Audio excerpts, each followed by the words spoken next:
I'm here. You're here. This is this. Let's get busy.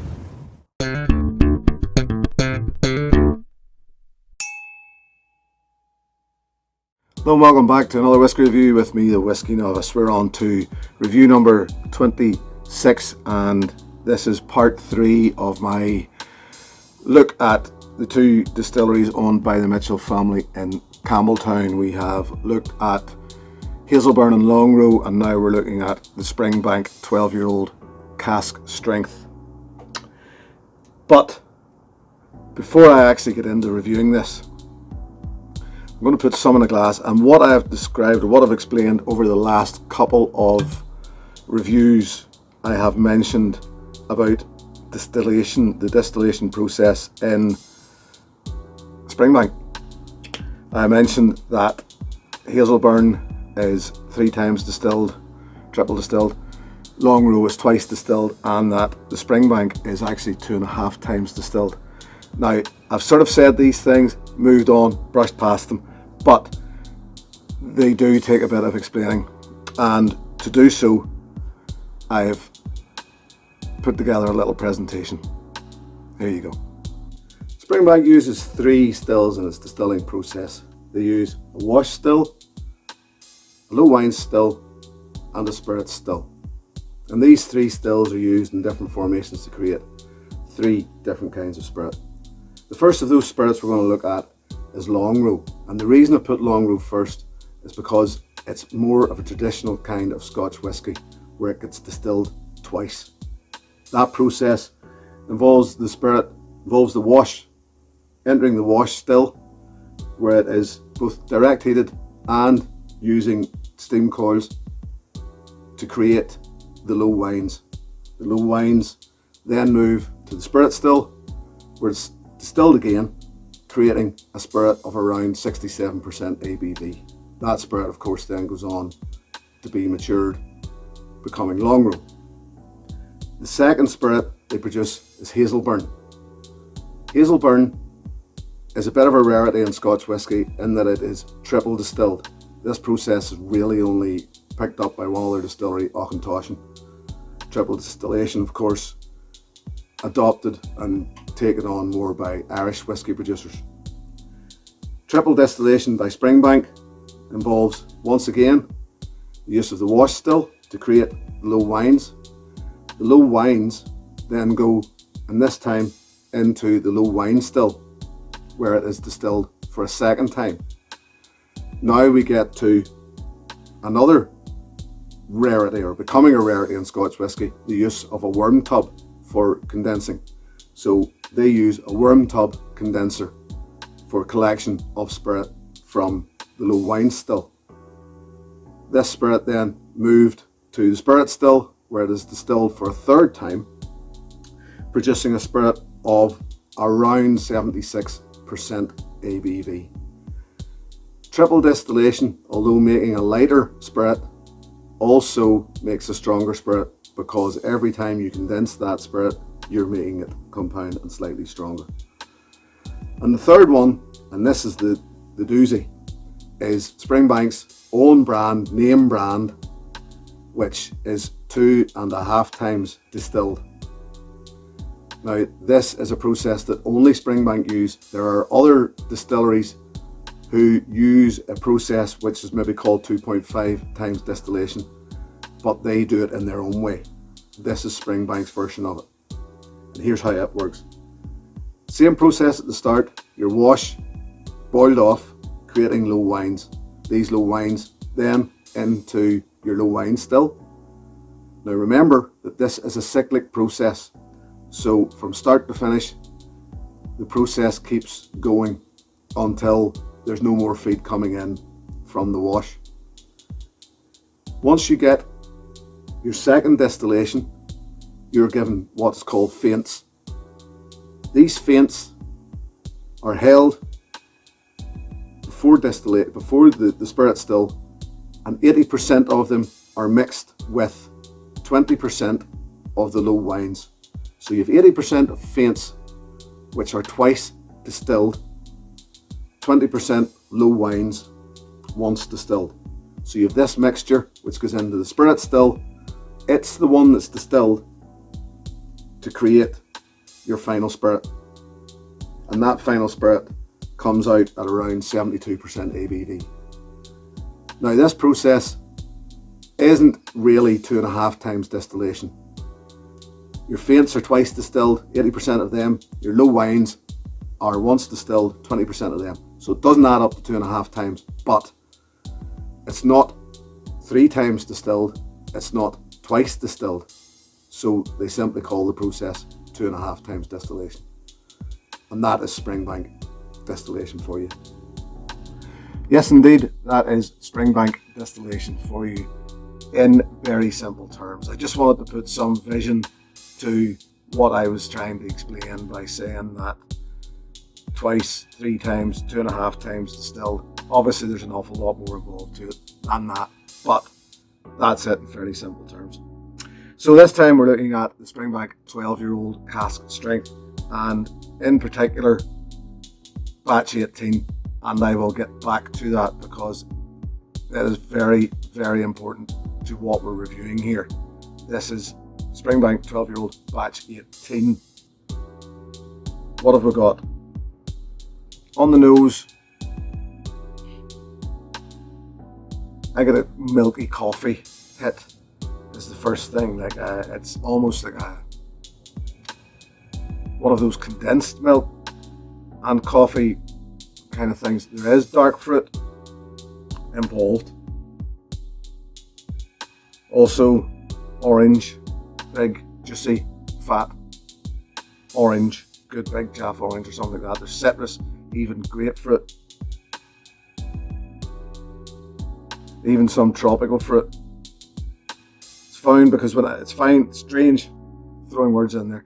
It's strange because I found myself when I was doing my tasting notes for this, I found an awful lot of the features which I found in Hazelburn and Longrow. Now that's not to say that this is just something in the middle there, something pulled from between, because there is peated malt in this as well as air dried malt. Yet again, I'll get to that, but there are just some of those features there, that fresh fruit that you would have had in the Hazelburn, but there's also that hint of peat from the Longrow. Look at them the right way around.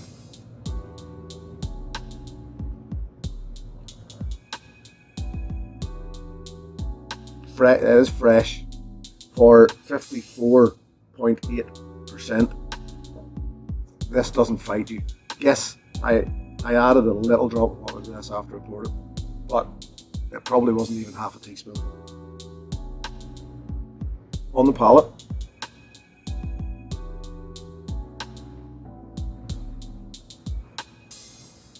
the volume's there. Yes, the volume is there. Not to the extent I have found in other Cask Strength whiskies, other whiskies of this volume even. It does that thing. It comes in,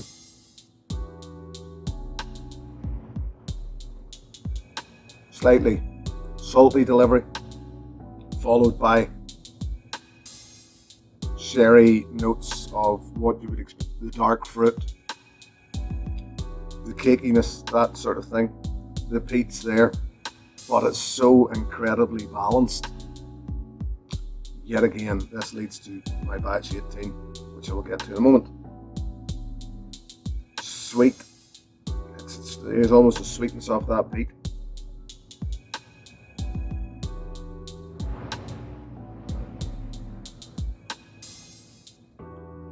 It is rich.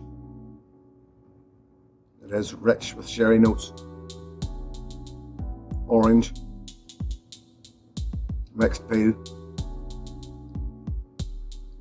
Pepperiness comes through then, and then you're getting into your finish, which is long, it is hot, but yet again balanced. And this is actually getting me to my point, and something else, and a great point that I wanted to bring up about this and other batched whiskey offerings from distilleries. This is batch 18, issued. They generally issue or release a bottle of this twice a year in batches, so you'll get a batch maybe around February each year, and then again around September. This, as I said, is batch 18. This was released in February 2019. We are now currently February 2020. And I'm going to direct you to another slide showing you the batches as released. And I've only went back to batch 12. I haven't went the whole way back, so you're talking around 2016. And there's your Springbank 12-year-old Cask Strength batches in maturation. So you can see the batches listed here, and the ABV will always be marginally different. They tend to release batches in marginally different ABVs, but it's the maturation is where I would like to draw your attention, because if you look at the difference from, say, batch 12 to batch 19, well, you've went from 35% maturation in bourbon cask in the batch 12, 65% maturation in sherry cask, and that has been completely flipped around by batch 19. So you're looking at 65% maturation bourbon cask, 35% maturation sherry cask, plus your percentage ABV between batch 12 and 19 went up by 3%. Now, I find it highly doubtful that there isn't a massive swing in flavour profile between those two batches, because if you look at that batch 12, 65% sherry cask maturation as opposed to 35% bourbon cask maturation, that is going to have richer flavours, it's going to have more dark fruit, etc. That kind of thing. Whereas you get back down to batch 19, stronger ABV, stronger volume is put out at 65% bourbon maturation as opposed to 35% sherry. It's going to start and pull in vanilla flavours and the things that you expect to find with bourbon cask maturation. In around there, you're looking at from batch 13 to batch 17, you've been pretty balanced. Even your ABV has been pretty balanced. And then we come to batch 18, which as you can see is 50-50. 50% bourbon cask maturation, 50% sherry cask maturation. And this is why I personally, find this too balanced. This whiskey is good whiskey. There's no denying that this is good whiskey. I'm going to say this because I like Springbank. Springbank to me is a stamp of approval. If it says Springbank on the label, or it has come from the Springbank distillery, I'm going to pretty much have a go at it and say, yeah, this is good stuff. And this is good stuff. But it just doesn't excite me. And this is why I think, and it's back to this 50-50 maturation that it's had. It's just too balanced. It's on the fence whiskey. Had it went one way or the other, I think I would have preferred it.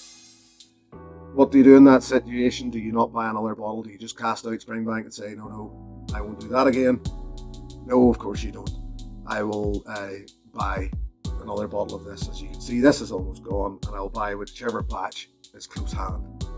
The batch 20, which wasn't on that list, just released recently, was 65% bourbon cask maturation, 35% sherry cask maturation. So you're looking then at something that's going to be slightly more, say, vanilla notes, caramelly, brown sugar, that sort of thing, but with a bit of sherry poking in the back.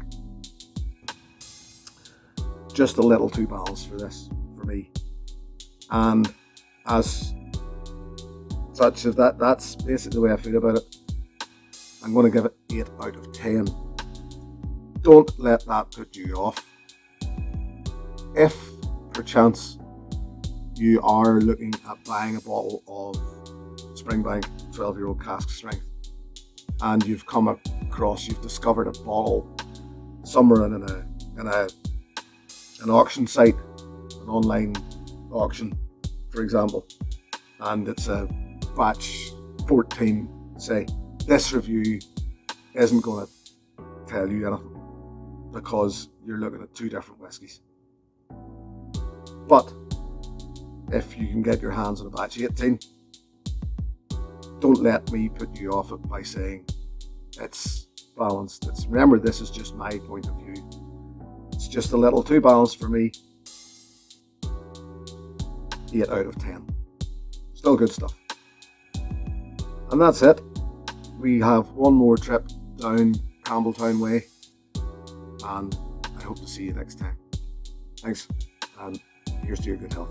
Cheers. Hey, thanks for watching my video. Please click and subscribe to be notified of further content.